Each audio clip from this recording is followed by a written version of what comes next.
Kak Jenny.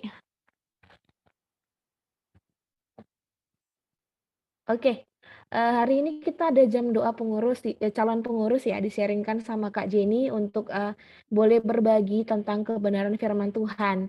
Nah, hari ini dalam perenungan tentang Yohanes 13 ini, aku mengambil topiknya teladan Yesus dalam melayani. Mengapa dan bagaimana Yesus melakukannya.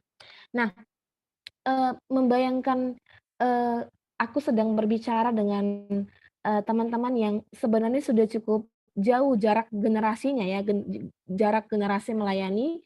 Kalau aku melayani di koordinasi tahun 2014, 2015, 2016. Ada nggak ya stambuk yang kusebutkan itu di sini? Ada yang 2014, ada yang 2015 atau 2016. Kayaknya yang paling tua ya, yang paling tua itu Stambuk 2017 kali ya. Tapi aku mau lihat dulu lah ya, yang 2017 ada berapa orang ini, boleh say hi nggak gitu? Biar tahu nih berapa orang yang 2017 di sini. Hai. Boleh sebutin nama ya, Emri misalnya gitu. Siapa aja yang 2017 Jenny, Kak. di sini? Jenny, terus siapa lagi? Siapa? Timbre, Kak, semua. Jenny, Jenny, Endang, sama Elfrida, Kak. Jenny, Emri, Elfrida. Endang, sama Elfrida ya. Ada 4 orang yang 2017 ya. Kita ke generasi yang lebih muda lagi. Yang 2018 ada berapa orang yang hadir di sini ya? Boleh say hi? Sebutkan nama biar kenal.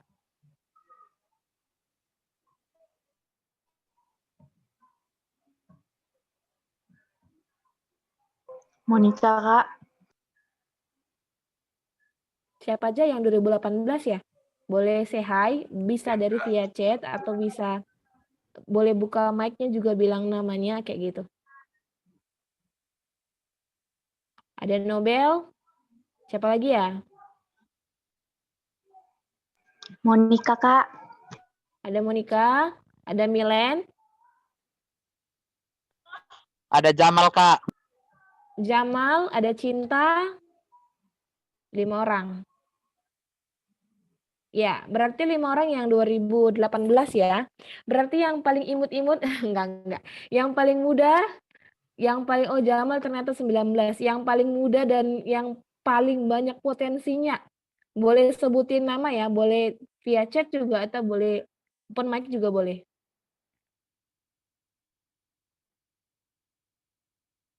Siapa nih yang ngantuk, si Jamal ya?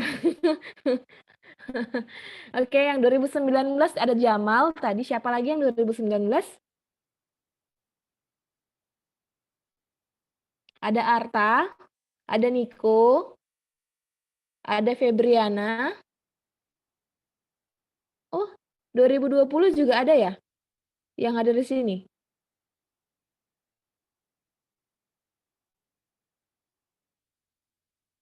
Oke, ya demikianlah ya untuk perkenalan yang ya bisa juga dibilang kenalan, nantilah mungkin ada sesuatu yang berbeda setelah menjadi era online ya, era digital ini gitu. Aku membayangkan kalau tahun-tahun lalu di-sharing-kan jadi sharing firman dan bisa melihat satu persatu wajah teman-teman, itu rasanya persekutuannya gimana gitu ya. Tapi ya kita harus berdamai dengan situasi ini dan yang harus menyesuaikan dengan kondisi, kira-kira seperti itu. Walaupun pertemuannya melalui Zoom, kupikir nggak akan mengurangi sukacita kita untuk boleh sama-sama belajar dari kebenaran firman Tuhan. Hari ini topik kita tentang teladan Yesus dalam melayani. Mengapa dan bagaimana Yesus melakukannya? Oke, boleh turun ke bawah, halaman 2 Kak Jen. Oke, Yohanes 13 ayat 1 sampai 15. Kita nggak perlu buka aplikasi yang lain supaya mempermudah kita. Tadi aku sudah menuliskan kayak gitu. Oke, kita akan baca secara bergantian ya, bergantian. Jadi teman-teman calon pengurus dan tim rek akan membaca ayat yang genap. Dalam hal ini akan diwakili oleh Endang saja, yang lainnya boleh tetap close mic, hanya Endang yang akan open mic. dan aku akan mewakili bagian yang ganjil. Oke, sudah jelas di layar dan tidak perlu lagi kupikir untuk mencari Alkitab, jadi kita bisa langsung dari Yohanes 13 ayat 1 sampai 15. Sementara itu, sebelum hari raya Paskah mulai, Yesus telah tahu bahwa saatnya sudah tiba untuk beralih dari dunia ini kepada Bapa. Sama seperti ia senantiasa murid-muridnya, demikianlah sekarang ia mengasihi mereka sampai kepada kesudahannya. Mereka sedang makan bersama, dan iblis telah membisikkan rencana dalam hati Yudas Iskariot, anak Simon, untuk mengkhianati dia. Yesus tahu bahwa Bapaknya telah menyerahkan segala sesuatu kepadanya dan bahwa ia datang dari Allah dan kembali kepada Allah. Lalu bangunlah Yesus dan meninggalkan jubahnya. Ia mengambil sehelai kain Silakan, Endang. lenan. Lalu bangunlah Yesus dan meninggalkan jubahnya. Ia mengambil sehelai kain lenan dan mengikatkannya pada pinggangnya. Kemudian ia menuangkan air ke dalam sebuah basi dan mulai membasuh kaki murid-muridnya, lalu menyikannya dengan kain yang terikat pada pinggangnya itu. Maka sampailah ia kepada Simon Petrus. Kata Petrus kepadanya, "Tuhan, engkau hendak membasuh kakiku?" Jawab Yesus kepadanya, "Apa yang kuperbuat engkau tidak tahu sekarang, tetapi engkau akan mengertinya kelak." Kata Petrus kepadanya, "Engkau tidak akan membasuh kakiku sampai selama-lamanya." Jawab Yesus, "Jikalau aku tidak membasuh engkau, engkau tidak dapat bagian dalam aku." Kata Simon Petrus kepadanya, "Tuhan, jangan hanya kakiku saja, tetapi juga tangan dan kepalaku." Kata Yesus kepadanya, "Barang siapa telah mandi, ia tidak usah membasuh diri lagi. Selain membasuh kakinya, ia sudah bersih seluruhnya. Juga kamu sudah bersih, hanya tidak semua." Sebab ia tahu siapa yang akan menyerahkan dia. Karena itu ia berkata, "Tidak semua kamu bersih." Sesudah ia membasuh kaki mereka, ia mengenakan pakaiannya dan kembali ke tempatnya. Lalu ia berkata kepada mereka, "Mengertikah kamu apa yang telah kuperbuat kepadamu?" Kamu menyebut aku guru dan Tuhan, dan katamu itu tepat, sebab memang akulah guru dan Tuhan. Jadi jikalau aku membasuh kakimu, aku yang adalah Tuhan dan gurumu, maka kamu pun wajib saling membasuh kakimu. Sebab aku telah memberikan suatu teladan kepada kamu, supaya kamu juga berbuat sama seperti yang telah kuperbuat kepadamu. Ya, teman-teman, ini adalah perikop yang cukup sering untuk kita baca bersama, baik mulai dulu sekolah minggu, sampai juga remaja, atau masuk di Fakultas Hukum USU. Mungkin ini adalah pembacaan Alkitab yang sering kita baca, atau mungkin kita boleh renungkan, atau mungkin kita membuat pendalaman Alkitab sedemikian. Kali ini kita juga akan belajar lebih lagi tentang bagian ini apa yang Tuhan sudah, inginkan kita untuk boleh pelajari. Nanti juga mungkin, kalau ada ingin saling menambahkan atau saling berdiskusi, cukup terbuka untuk kita akan bahas berikutnya. Boleh ke bawah lagi Kak Jenny?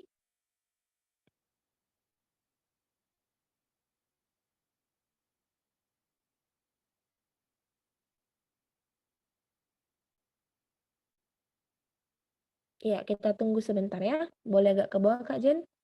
Slide berikutnya.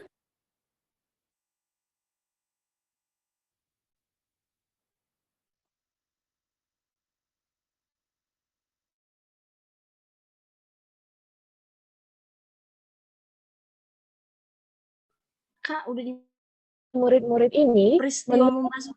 beberapa Alkitab terjadi sebenarnya bersamaan dengan malam yang sama dengan Yesus akhirnya ditangkap.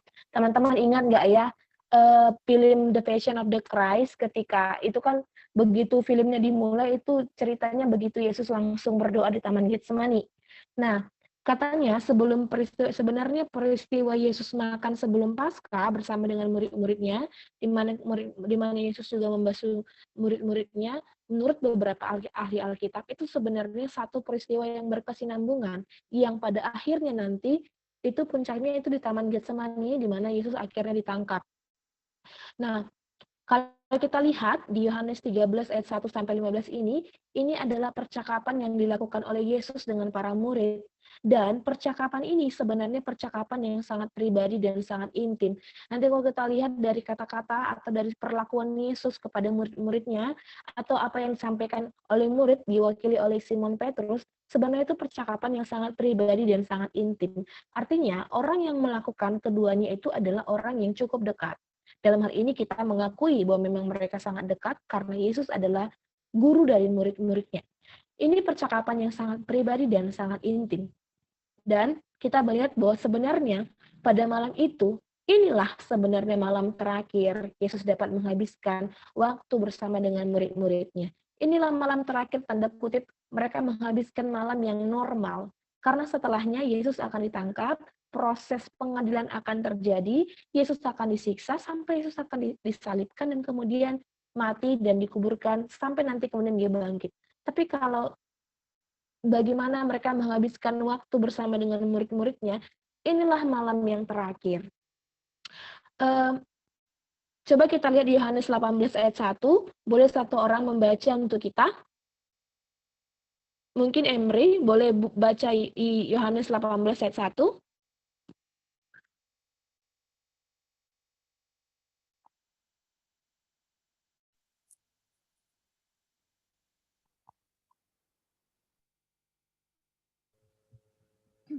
Yohanes 18 ayat 1. Setelah Yesus mengatakan semuanya itu, keluarlah ia dari situ bersama-sama dengan murid-muridnya, dan mereka pergi ke seberang sungai Kidron. Oke, nanti kalau kita lihat nanti seterusnya, ini adalah peristiwa di mana Yesus ditangkap. Jadi benar-benar setelah Yesus mengatakan semuanya itu mengacu dari pasal 13 sampai pasal 17 akhir, itu adalah sebuah peristiwa cerita yang sama. Setelah mengatakan semuanya itu, mengacu ke ayat pasal 13 sampai pasal 17, berangkatlah, keluarlah ia dari situ. Itu membuktikan bahwa sebenarnya ini adalah malam terakhir. Malam terakhir antara murid-murid dan Yesus bersama-sama secara normal. Maksudnya benar-benar bisa menghabiskan waktu sebagai guru dan murid kayak gitu. Nah, aku membayangkan kalau aku berada dalam peristiwa itu sebagai orang yang duduk, salah satu orang yang duduk makan bersama dengan Yesus pada waktu itu, apa yang kubayangkan yang akan, kalau ini adalah malam terakhir, apa yang akan disampaikan kepada murid ya, kalau aku berada di posisi Yesus? Atau apa yang akan kuharapkan sebagai seorang murid Yesus misalnya yang duduk pada waktu itu, dan ini adalah malam terakhir, apa yang kuharapkan disampaikan Yesus akan disampaikan kepadaku sebagai murid, kayak gitu. Next.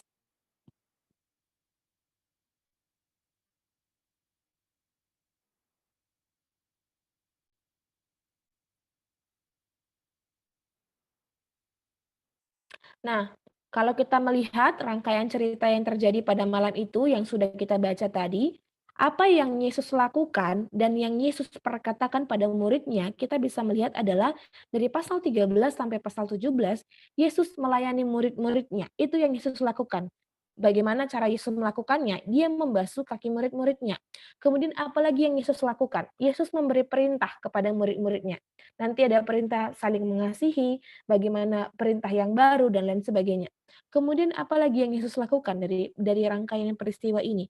Yesus menegur Yudas. Dia memperingatkan Yudas. Apalagi yang Yesus lakukan di malam terakhir ini? Yesus menasihati, Yesus menjanjikan, Yesus menyampaikan realita menjadi seorang murid, dan Yesus menguatkan mereka. Itu yang Yesus lakukan pada malam terakhir ini.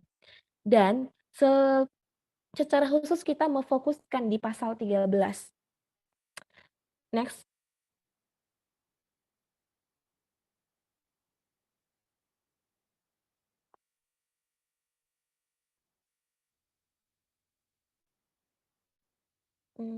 Kok berhenti share screen ya?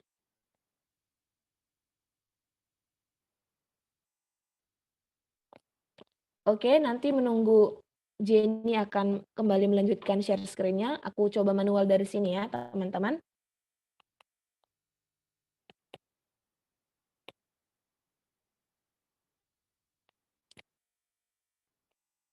Oke, aku lanjut aja. Cerita Yesus membasuh kaki murid-muridnya ini terjadi sebelum hari raya Paskah, itu dibilangnya. Di ayat 1 kita membaca bahwa Yesus telah tahu bahwa saatnya sudah tiba, bahwa Yesus akan pergi kepada Bapa, dan bahwa Yesus senantiasa mengasihi murid-muridnya. Kalau kita lihat di sini kan, dia ada dibilang bahwa saatnya sudah tiba. Kalau nanti kita baca di beberapa bagian Injil, misalnya di keempat Injil di Matius, Markus, Lukas, dan Yohanes, ada beberapa kali Yesus mengatakan, "Waktuku belum tiba, waktuku belum tiba." Beberapa kali Yesus mengatakannya. Tetapi dalam bagian ini Yesus mengatakan bahwa waktuku sudah tiba, bahwa Yesus akan pergi kepada Bapa, dan di ayat 3 tadi kita baca bahwa dia berasal dari Allah dan dia akan kembali kepada Allah. Ini juga menyatakan menguatkan posisinya bahwa dia sendiri adalah Allah, seperti itu. Dan karena waktunya sudah tiba, bagaimana dia merespon dengan waktunya itu, dan bagian berikutnya menarik dikatakan bahwa Yesus senantiasa mengasihi murid-muridnya, itu dibilang bahwa Yesus senantiasa mengasihi murid-muridnya. Kata senantiasa menurutku sesuatu yang cukup menarik. Menariknya karena senantiasa berarti tidak ada waktu Yesus tidak mengasihi murid-muridnya. Berarti sepanjang waktu tidak ada 1 menit pun Yesus tidak mengasihi murid-muridnya. Nah, kalau kita melihat siapa sebenarnya murid-murid yang dikasihi Yesus ini? Siapa mereka? Apa yang mereka lakukan sehingga mereka dikasihi Yesus kayak gitu? Apa sih yang mereka sudah lakukan? Atau jasa seperti apa yang mereka lakukan yang membuat mereka dikasihi oleh Yesus? Kalau kita melihat latar belakang mereka, mereka ini adalah sekumpulan orang-orang biasa, benar-benar orang-orang biasa dengan berbagai latar belakang yang juga tidak mengesankan gitu. Benar-benar orang biasa dan latar belakangnya juga tidak mengesankan. Bahkan ada yang menurut budaya pada waktu itu adalah orang-orang yang dibenci publik gitu. Matius misalnya adalah seorang pemungut cukai. Itu adalah sebuah profesi yang sangat dibenci pada waktu itu karena mereka adalah orang Yahudi tetapi bekerja sama dengan Kekaisaran Roma untuk menjadi penarik pajak, lalu mereka akan bukan menyiksa ya, mengambil pajak berkali-kali lipat dari sebangsanya. Oleh sebab itu profesi itu sangat dibenci pada waktu itu. Dan dari antara mereka tidak ada seorang pun yang ahli Taurat, tidak ada juga ahli Farisi. Malah Yesus, kita melihat beberapa murid pertama Yesus justru adalah nelayan. Justru adalah nelayan. Bukan orang-orang dengan latar belakang yang mengesankan. Mereka adalah orang biasa. Tetapi Tuhan mengasihi mereka. Itu bagian pertama yang kita bisa pelajari. Yang kedua adalah mereka ini adalah pengikut Yesus, tapi sebenarnya mereka punya intensi tertentu. Kalau kita melihat pada zaman itu, Yesus muncul sebagai rising star. Maksudnya gimana gitu?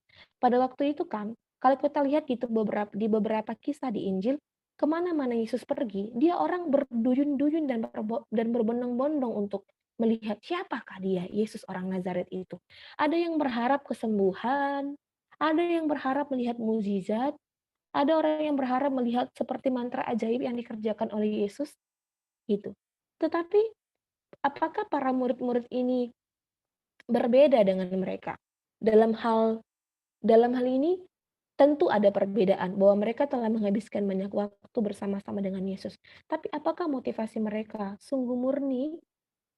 Kalau kita melihat di beberapa bagian, sebenarnya enggak gitu.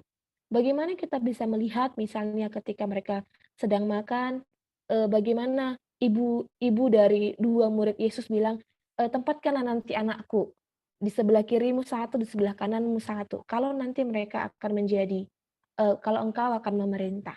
Bagaimana sebenarnya juga kita bisa melihat Simon Petrus misalnya, sebagai seorang juru bicara dari para murid sebenarnya punya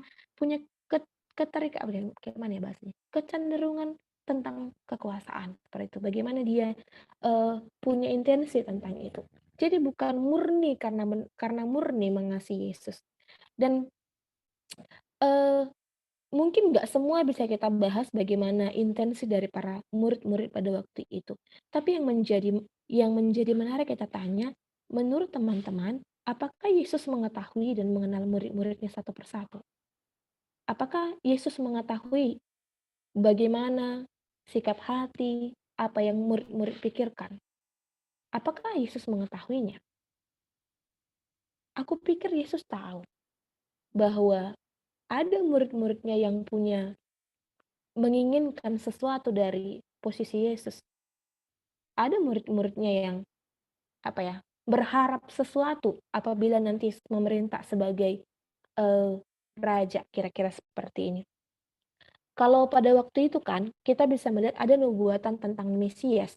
Nubuatan ini menyampaikan bahwa nanti dari keturunan Daud akan muncul seseorang Mesias yang akan menyelamatkan bangsa itu dan mengembalikan kejayaan bangsa Israel seperti pada masa pemerintahan Daud dan Salomo. Sehingga kalau kita lihat nanti di Kisah Para Rasul ayat 1, Kisah Para Rasul pasal 1, itulah sebenarnya intensi dari para murid, bahwa mereka bilang kepada Yesus, Tuhan, maukah Engkau pada masa ini memulihkan kerajaan Israel? Itulah yang mereka harapkan, bahwa mereka berharap nanti ketika Yesus menjadi Raja Israel, mereka dapat bagian, entah satu Perdana Menteri kah, satu jadi Menteri Perang kah, atau Menteri Keuangan kah, dan lain sebagainya. Sebenarnya para pengikut Yesus punya intensi kenapa mereka mengikut Yesus pada waktu itu. Ada tujuan terselubung mereka untuk mengikut Yesus. Dan Yesus tahu itu. Dan sekalipun Yesus tahu, perhatikanlah dibilang, Yesus mengasihi mereka. Yesus senantiasa mengasihi mereka. Walaupun murid-muridnya punya keinginan tertentu, punya harapan tertentu, atau sebenarnya motivasinya nggak murni menjadi murid Yesus. Ada sesuatu yang mereka inginkan, dan keinginan mereka itu berpusat kepada pemuasan dari keinginan diri sendiri, bukan dari apa yang menjadi kehendak Yesus bagi mereka. Next. Nah, kita melihat bahwa Yesus mengasihi murid-muridnya dengan mengetahui kondisi dan keadaan murid-muridnya yang menyukai kekuasaan, ada yang menyukai kekuatan, ada juga yang sangat mencintai uang. Teman-teman mungkin sebagian atau semua sudah tahu siapa yang sangat mencintai uang itu. Nanti kita akan bahas di bagian berikutnya. Tetapi bagian menarik di sini dibilang di ayat 1 adalah Yesus mengasihi mereka dengan murni. Kasih Yesus tidak didasarkan kepada sesuatu yang para murid lakukan. Tidak sesuatu, bukan karena para murid layak mendapat kasih tersebut atau ada sesuatu yang mereka lakukan atau penghargaan atas sesuatu yang mereka sudah perbuat. Tetapi Yesus mengasihi mereka murni karena dirinya sendiri adalah kasih. Aku tahu kamu jelek, tapi aku mengasihimu. Aku tahu kamu punya intensi yang tidak baik. Aku tahu motivasi yang tidak murni, tapi aku mengasihimu. Aku tahu jahatnya hatimu, tapi aku mengasihimu. Yudas Iskariot misalnya. Yudas Iskariot adalah bendahara dari para murid, kira-kira bendahara dari murid-murid, kira-kira kayak gitu. Kalau bicara keuangan, ngomong sama Yudas Iskariot lah, dia yang megang duit, kira-kira begitu. Dan kalau kita lihat sebenarnya nanti di pembacaan berikutnya kita akan baca bahwa Yudas Iskariot ini punya keterikatan sangat memuja uang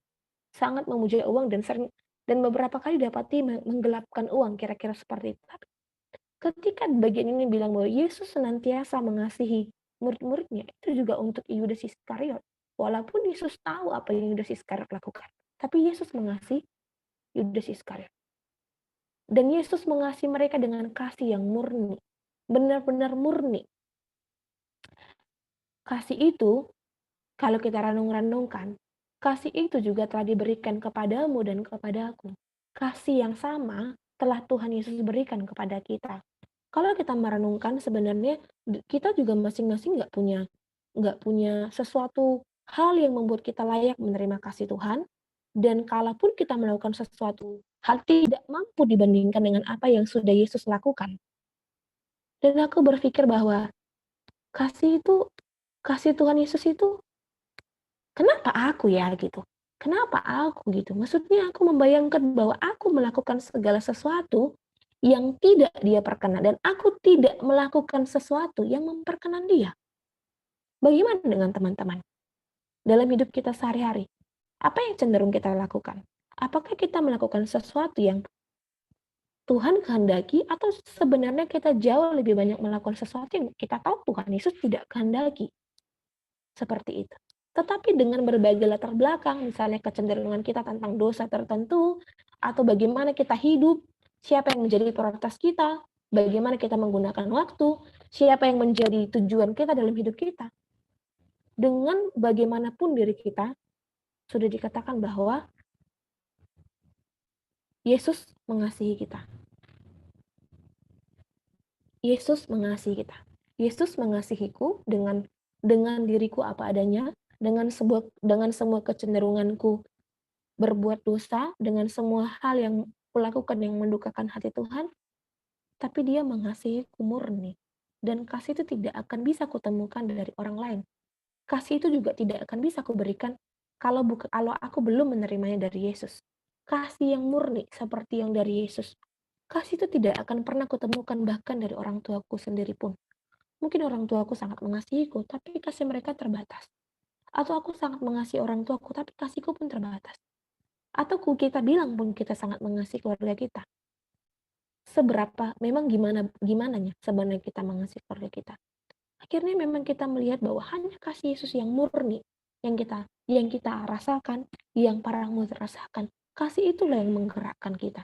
Kasih itulah yang menggerakkan. Next.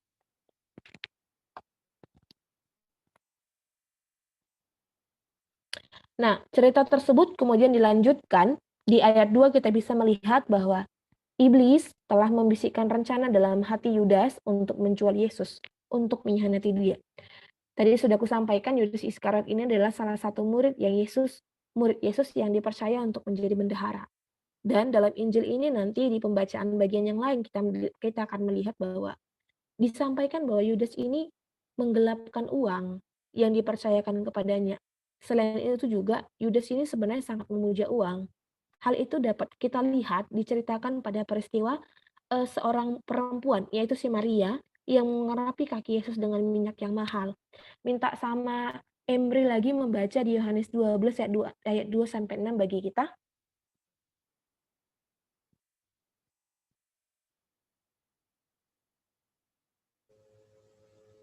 Yohanes 12 ayat 2 sampai 6. Di situ diadakan perjamuan untuk dia dan Marta melayani, sedang salah seorang yang turut makan dengan Yesus adalah Lazarus. Maka Maria mengambil setengah kati minyak narwatsu murni yang mahal harganya, lalu meminyaki kaki Yesus dan menyekanya dengan rambutnya, dan bau minyak semerbak di seluruh rumah itu. Tetapi Yudas Iskariot, seorang dari murid-murid Yesus yang akan segera menyerahkan dia, berkata, "Mengapa minyak narwatsu ini tidak dijual 300 dinar dan uangnya diberikan kepada orang-orang miskin?" Hal itu dikatakannya bukan karena ia memperhatikan nasib orang-orang miskin, melainkan karena ia adalah seorang pencuri. Ia sering mengambil uang yang disimpan dalam kas yang dipegangnya. Cukup jelas ya teman-teman untuk boleh menambah wawasan kita pada saat ini. Minyak narwasti itu katanya kan dihargain kira-kira sekitar 300 dinar. Dan pada waktu itu upah orang kerja 1 hari itu 1 dinar, kira-kira kayak gitu. Jadi sebenarnya ini sangat mahal bahwa ini adalah upah kerja orang hampir setahun. Dan segitulah harga minyak ini dan minyak itu ditaruh, dilumurkan di kaki Yesus kira gitu. What a waste gitu loh. Betapa sia-sianya menurut pikiran Yudas Iskariot pada waktu itu. Aku membayangkan skenario lain seandainya minyak ini benar-benar dijual dan dapat 300 dinar dan otomatis sebagai seorang bendahara dia yang akan dipercaya untuk mengelola dan bisa membayangkan bagaimana dia akan mengambil untuk dirinya sendiri. Demikian juga memang kita melihat bahwa inilah memang Yudas Iskariot kayak gitu. Yudas ini memang benar-benar sangat memuja uang kayak gitu, sangat memuja uang. Dan kalaupun seperti intensinya baik untuk dibagi-bagikan ke orang miskin, sebenarnya enggak kayak gitu. Dan inilah yang dikasih Yesus itu. Yesus mengasihi dia. orang yang berkhianat, orang yang akan menjual dia, orang yang akan menyerahkan supaya disalib. Tapi Yesus mengasihi dia. Ada nggak ya orang di sekitar kita yang kita bisa melakukannya seperti itu? Ada orang yang jahat banget sama kita, jahat banget sama keluarga kita. Tapi mampu nggak ya kita seperti Yesus mengasihi mereka? Next.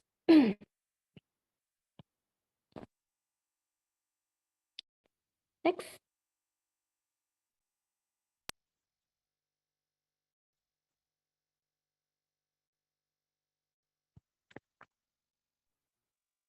Oke, sambil dilanjut nanti screen-nya dari Endang, mungkin ada sedikit gangguan. Di bagian berikutnya kita bisa melihat bahwa Yesus kemudian membasuh kaki murid-muridnya dan menyekanya dengan kain yang terikat di pinggangnya. Itu kita bisa melihat bahwa Yesus kemudian setelah dia mengetahui bahwa Yudas ini akan mengkhianati dia, bahwa iblis telah membisikkan ke dalam pikiran dan dalam hati si Yudas bahwa dia akan mengkhianatinya, tindakan yang Yesus lakukan adalah berikutnya adalah membasuh kaki murid-muridnya. Itu sesuatu yang menurutku, aku udah tahu kau akan mengkhianatiku, tapi Yesus tetap melayaninya. Agak enggak masuk akal menurutku. Kenapa ya gitu? Kenapa Yesus mau melakukannya? Udah tahu dia Yudas Iskariot akan segera menyerahkan dia. Dan setelah diserahkan oleh Yudas Iskariot, dia akan mengalami banyak sekali penderitaan. Mulai dari dia menghadapi berbagai pengadilan, kemudian bagaimana dia kemudian disiksa, dicambuk sedemikian, sampai akhirnya dia disalibkan, dan akhirnya mati. Yesus pasti sudah tahu bahwa itu saatnya sudah tiba. Dan detik ketika iblis membisikkan, Yesus memilih untuk tetap melayani. Dan yang dilayani salah satunya adalah orang yang akan menyerahkan. Ini sesuatu yang cukup sulit. Kok bisa sih? Itu yang kupikirkan. Nah, kita bisa melihat tindakan pembasuhan kaki di sini sesungguhnya bukan sesuatu yang lazim untuk dikerjakan. Nggak lazimnya kenapa? Dalam budaya zaman perjanjian baru, orang yang seharusnya gini, jadi kenapa perlu pembasuhan kaki?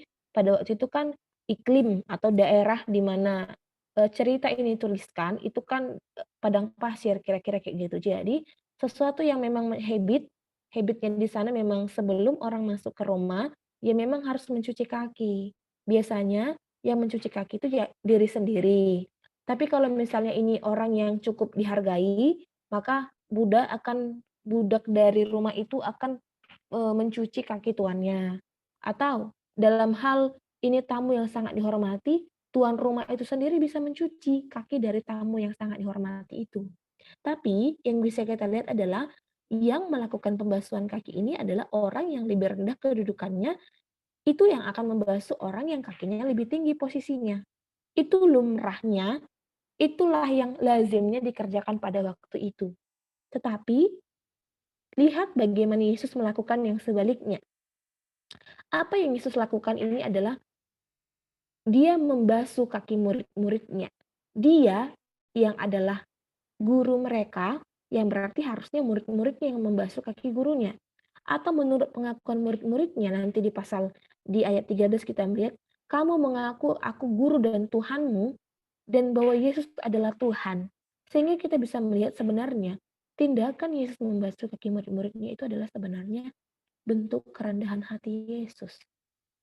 Bahwa dia merendahkan dirinya untuk boleh merendahkan hatinya untuk boleh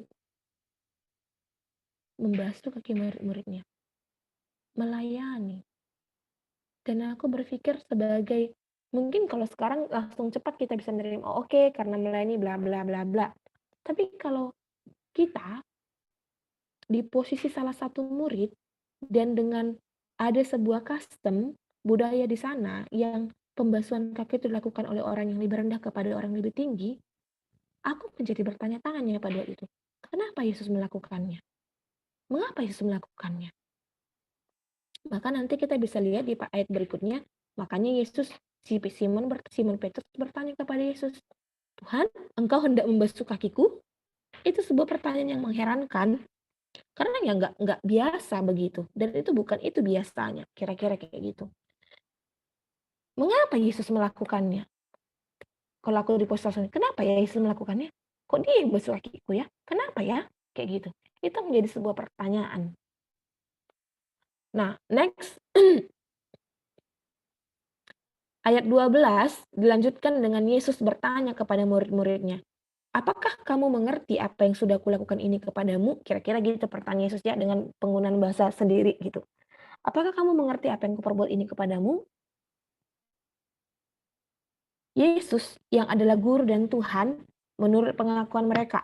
Tetapi Yesus merendahkan dirinya bukan saja menjadi manusia biasa, tetapi juga rela menjadi hamba dan melayani mereka. Yesus melakukannya karena kasih. Seperti yang telah kita baca tadi di ayat 1. Karena kasih. Yesus senantiasa mengasihi mereka. Dan kasih itu menggerakkan dia untuk melayani para muridnya. Dalam hal ini dilakukan dengan membasuh kaki para muridnya. Yesus memberikan suatu teladan kepada murid supaya para murid berbuat sama dengan apa yang telah lakukan, saling melayani. Kenapa akhirnya Yesus melakukan ini? Nanti kalau kita lihat kan di pembacaan sebelum ayat 13 di pasal 12, kita akan melihat ada sebuah cerita tentang para murid yang sibuk berbisik. Siapanya nanti? Siapanya yang paling terutama? Siapanya yang paling dihargai? Siapanya murid yang paling utama? Siapanya nanti yang paling penting posisinya? Tapi Yesus bilang bahwa hendaklah yang paling yang paling tinggi justru dia harus melayani. Dan Yesus juga memberikan suatu teladan, kita baca di ayat 13 tadi bahwa supaya para murid berbuat hal yang sama dengan Yesus yang telah lakukan. Sekalipun dia adalah seorang guru yang harusnya mendapat pelayanan, tapi dia melayani. Seharusnya dia dihormati, seharusnya dia dilayani, tapi melayani. Ini adalah sebuah teladan yang Yesus lakukan kepada para murid supaya mereka saling melayani. Next. Apa yang bisa kita pelajari dari cerita ini ya? Apa yang bisa kita pelajari dari cerita ini? Mengapa ya kita harus melayani? Atau orang percaya, orang yang mengaku Kristen, haruskah dia melayani? Apakah melayani itu sebuah pilihan? Tidak gitu. Mengapa kita harus melayani? Karena Tuhan Yesus telah terlebih dahulu melayani kita. Yesus telah meninggalkan sebuah teladan yang baik untuk kita saling boleh melayani. Haruskah kita melayani? Harus. Karena Yesus telah melakukannya bagi kita. Gitu. Dan melayani itu adalah sebuah anugerah kayak gitu. Nggak semua orang bisa berbagian dalam pekerjaan yang besar ini. Pekerjaan yang baik ini hanya dipercayakan kepada mereka yang layak menerimanya. Dan ketika teman-teman calon pengurus diproses untuk menjadi seorang pengurus yang akan melayani Tuhan di tahun depan, di 2021, aku tidak tahu apa yang menjadi alasan teman-teman melayani. Apakah ini menjadi sebuah pilihan bagimu, atau karena kamu bisa melakukannya, atau karena ada waktumu, atau karena kamu rindu melayani?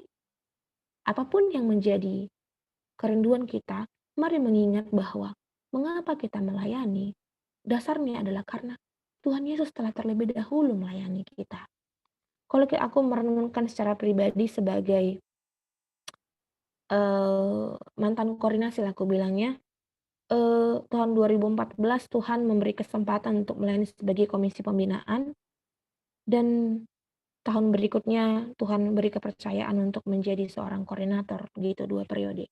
Aku membayangkan bahwa alasan mengapa kita harus melayani adalah karena Tuhan Yesus sudah terlebih dahulu melakukannya bagi kita. Aku mengingat secara pribadi, bagiku 2016 itu tahun yang cukup mudah bagiku ya. Mengambil komitmen untuk melayani 2016 itu mudah bagiku. Kalau biasanya ini yang tahun-tahun rawan ini 2017. Kenapa tahun-tahun rawan? Biasa itu makin berat tuntutannya. Tuntutan harus cepat selesai. Tuntutan orang tua nuntut. Atau tuntutan bagaimana nanti kalau tamat, bagaimana harus punya komitmen melayani, dan lain sebagainya. Bagaimana dengan pencarian pekerjaan? Bagaimana dengan komitmen stay di Medan dalam melayani? Itu tahun yang cukup sulit, dan aku mengerti itu. Aku pernah melewatinya. Tapi apa yang membuatku mudah untuk mengambil keputusan adalah, ya karena pada tahun 2016 ada retret di kita first time kita ngerjain 2015 sorry, tahun 2015 ada retret kita kerjakan di KMK UPH, dan pada waktu itu benar-benar makin mengalami kasih Tuhan gitu. Kok bisa kok Tuhan mengasihiku, orang yang sampah seperti ini, kayak gitu. Kok bisa gitu? Aku banyak banyak dosa dan banyak salah gitu. Aku banyak pelanggaran. Tapi ketika benar-benar merasakan, mengalami dan melihat bagaimana Tuhan mengasihiku, kasih itu mendorongku untuk melayani Dia. Kasih yang sudah kurasakan itu mendorongku untuk mau melayani Dia. Itu makanya bagiku, aku bilang 2016 bagiku mudah mengambil komitmen. Sekalipun aku tahu pada waktu itu hal-hal yang harus kubayar. Misalnya tentang studi, bagaimana tugas akhir, bagaimana tuntutan keluarga harus cepat selesai. Bagaimana juga problematika dalam pelayanan kayak gitu. Menghadapi berbagai masalah dalam pelayanan dan harus dituntut ini dan itu gitu. Tapi yang menggerakkan kepada waktu itu adalah karena sudah mengalami kasih Tuhan. Kasih Tuhan itulah yang menggerakkan. Sehingga kita diberi kekuatan untuk boleh berbagian dalam pekerjaan Tuhan yang besar ini. Dan mengapa ya aku melayani gitu? Alasan aku melayani ya karena itu, karena aku mengasihi Tuhan. Kalau ada misalnya alasan kita melayani karena aku tengok kakak itu keren kali pelayanan. Atau aku tengok PKK aku koordinasi, mas aku nggak koordinasi gitu. Nggak tahu ya, aku yakin nggak ada yang begitu. PKK aku koordinasi loh, mas aku nggak koordinasi misalnya. Atau aku melayani ya karena aku orang Kristen, ya that's true, itu benar gitu. Tapi alasan kita melayani, kalau itu didasarkan kepada sesosok orang yang bisa kita lihat, kita akan melihat suatu saat dia akan mengecewakan. Dia akan mengecewakan.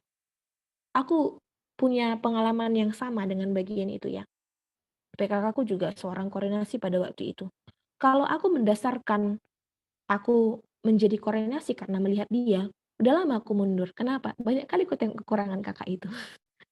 Bukan mau menjelekkan ya, bukan. Maksudnya bahwa dasar kita melayani sesungguhnya harus karena bagaimana kita telah mengalami kasih Tuhan itu, dan kasih itu menggerakkan kita mau melayani Dia. Kenapa? Karena kita mengasihi Dia. Jadi pertanyaannya sekarang gitu kan, ada mungkin yang ragu-ragu sekarang, atau ada yang udah yakin kali. Apanya alasan kita melayani? Sungguhkah karena kita mengasihi Tuhan? Tuhan, aku mau melayanimu sebagai pengurus tahun depan karena aku sungguh-sungguh mengasihimu. Karena aku mau belajar semakin mengasihimu tiap-tiap hari. Dan aku mau semakin berpengalaman denganmu. Aku mau engkau bentuk melalui bagian ini. Dan aku mau kau yang memimpin jalan cerita aku. Sekalipun banyak hal yang tidak pasti yang akan terjadi. Entah apa yang akan terjadi dalam perkuliahan. Entah apa yang terjadi dalam keluarga. Tapi aku mau menggantungkan hidupku dan pengharapanku hanya kepadamu. Karena itulah aku mau melayani. Karena aku sudah terlebih dahulu mengalami kasih Tuhan, dan kasih itu kurasakan. Aku mau belajar mengasihi Dia. Dan karena aku mau belajar mengasihi Dia, Tuhan Yesus bilang, aku meninggalkan sebuah teladan bagimu supaya kamu saling melayani. Itulah harusnya yang menggerakkan kita sebagai seorang Kristen untuk melayani. Itulah dasar kita dalam melayani. Bagaimana seharusnya kita dalam melayani? Ini menjadi suatu hal yang penting untuk boleh kita perhatikan. Teman-teman, menjadi seorang koordinasi berarti bukan menjadi seorang koordinasi aja ya. Menjadi seorang pelayan berarti kita harus siap berharga. Aku berharap tim Rek membukakan sama kalian pahit-pahit apa yang akan dialami seorang koordinasi. Pasti nggak ada yang enak. Pasti waktu kalian akan tersita banyak, pikiran kalian, kesempatan kalian untuk main sama teman, lebih lagi mungkin ada beban ya. Beban ini bukan beban yang kayak mana ya, bebannya yang terbeban gitu kali bahasanya. beban di dalam pelayanan yang membuat kita itu beban kuk yang harus kita pikul seperti itu. Dan seringkali kita akan harus menyangkal diri melakukannya. Dalam pelayanan ini akan banyak problem, akan banyak masalah yang akan kita hadapi. Dan aku berharap teman-teman cari tahu sebanyak-banyaknya. Jangan mengambil keputusan menjadi seorang koordinasi dengan tidak tahu apa yang akan kalian hadapi. Nanti kalian akan bilang, contoh baru 2 bulan, kok taunya aku kayak gini koordinasi, nggak mau aku jadi koordinasi. No, tolong jangan katakan itu. Ini masa yang menjelang gitu. Masa yang menjelang, cari tahu apa hal-hal yang akan kalian hadapi menjadi seorang koordinasi. Mending tahu pahit-pahit dari awal. Dan kalau nanti kita lihat di bagian di Yohanes itu, salah satu cerita yang Yesus katakan, bagaimana dia menyampaikan kepada Yesus, salah satu perikopnya adalah bagaimana dunia membenci Yesus dan murid-muridnya. Yesus mengingatkan kepada murid-muridnya apa yang mereka akan alami menjadi seorang murid. Dan kupikir kita juga harus benar-benar ngerti apa yang akan kita alami kalau kita melayani di dalam secara khusus di dalam sebagai pengurus di KMK UPFH. Tentu tidak ada yang mudah, tentu tidak menyenangkan, ada banyak harga yang harus kita bayar. Tetapi kalau kita mengingat kembali alasan mengapa kita melayani, bukankah semuanya tetap akan indah? Karena kasih yang sudah kualami dari Yesus, kasih itulah yang menggerakkanku untuk melayani. Sehingga memang Tuhan Yesus sudah bilang dari awal, kau akan mengalami ini, tetapi aku tetap mau. Kenapa? Itu yang Yesus inginkan bagi kita, supaya kita melayani. Itu yang Yesus inginkan, supaya kita saling melayani. Bagaimana seharusnya sikap kita dalam melayani? Tentu harus penuh dengan tanggung jawab dan sungguh-sungguh di hadapan Tuhan. Pelayanan yang dikerjakan ini mungkin banyak yang sangat teknis, orientasinya program, mungkin itu sangat people oriented ya dalam hal ini ada project-project atau ada sasaran-sasarannya itu memang AKK, PKK dan lain sebagainya. Tapi kita mengerjakannya sungguh-sungguh karena kita melakukannya kepada Tuhan. Dan ada komitmen. Komitmen ini aku bersyukur ya, semakin belajar sekarang, semakin belajar terus bergumul tentang arti kata komitmen gitu. Komitmen itu adalah aku mau walaupun aku nggak suka melakukannya. Aku akan melakukannya, suka atau nggak suka aku melakukannya. Aku akan tetap melakukannya, sekalipun. Even though, bukan if ya, kalau aku melayani, kalau orang tuaku kayak gini, kalau IP ku kayak gini, kalau kondisinya kayak gini, kalau situasinya kayak gini, itu if. Tapi kita adalah even tahu. Sekalipun, meskipun aku tetap mau. Harus ada komitmen kayak gitu. Memang harus pahit-pahit dari awal kayak gitu. Sekalian nggak usah banyak-banyak koordinasi.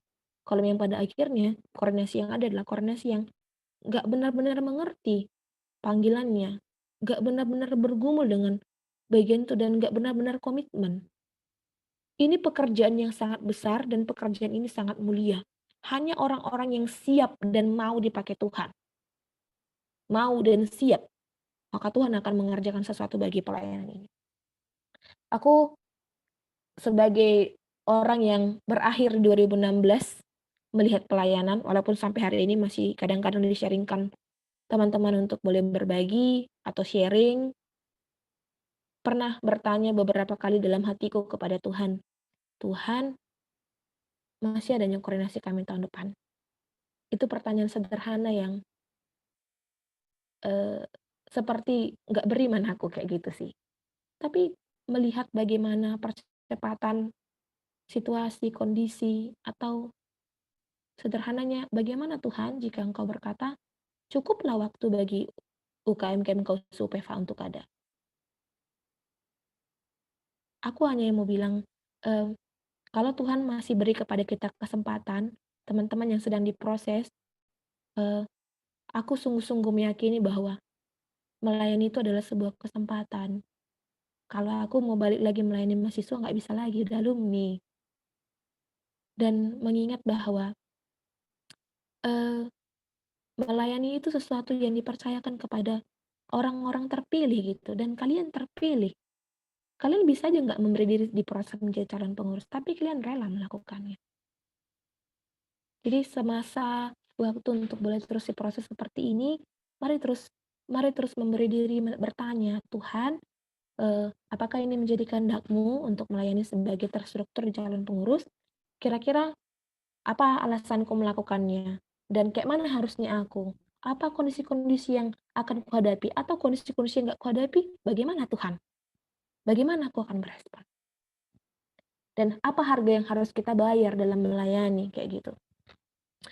Ini bicara tentang pahit-pahit bahwa kalau aku dulu ya, zamanku dulu, aku harus mengorbankan banyak waktu yang bisa aku gunakan untuk me time atau me and my friend, aku dan temanku. Ada banyak hal yang akhirnya aku harus fokus, memilih tidak, kayak gitu. Atau mungkin bagaimana harus berjuang dengan waktu yang lebih sedikit, tapi harus tetap belajar menjadi kesaksian dalam hal studi. Bagaimana ketika orang bilang, udahlah kamu gak usah lagi, misalnya, atau bahkan, misalnya yang tinggal sama orang tua, aku tinggal sama orang tua kebetulan by the way, rumahku di Pancur Batu, jadi itu butuh sekitar hampir 45 menit sampai 1 jam dari rumah ke Pancur Batu. Dan orang tua sering bilang waktu dulu, ya engkau hanya nutup gerbang kampusmu karena aku harus sering pulang malam. Karena pekerjaan pelayanan biasa dikerjakan kegiatan atau program untuk dikerjain sore ke malam. Pagi ke siang itu biasa dikerjain kuliah kayak gitu. Harga yang harus dibayar melayani adalah salah satunya bagiku adalah itu. Bagaimana ketika gak usah lagi, tapi harus tetap komit untuk melayani. Karena apa? Karena aku sungguh-sungguh sudah melihat apa yang Yesus sudah lakukan bagiku. Ketika dia menyelamatkanku, aku orang yang harusnya gak layak, si sampah-sampah ini aku bilang gitu bahasanya. Yesus sudah menyelamatkanku, bahkan aku gak layak menerimanya. Dan dia mengasihiku. Kasih yang sudah kuterima itu, harusnya itu mendorongku untuk melakukan sesuatu bagi Yesus. Dan aku mau melayani dia. Bagaimana dengan teman-teman? Pikir itu yang bisa aku bagikan. Next slide. Thank you. God bless us. Kalau ada yang ingin bertanya atau yang mau berdiskusi ya, ada waktu sebentar sebelum dilanjutkan dan dikembalikan kepada MC. Boleh end slide? Ada yang mau bertanya atau ada yang mau sharing? Silakan teman-teman.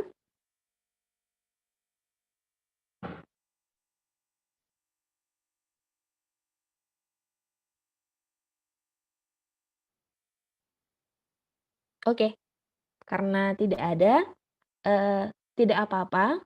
Nanti aku meyakini teman-teman pasti punya pertanyaan, bukan seputaran bahanku maksudku, pertanyaan seputaran tentang bagaimana ya menjadi seorang pengurus atau calon pengurus, bagaimana kondisi yang akan kuhadapi, harga apa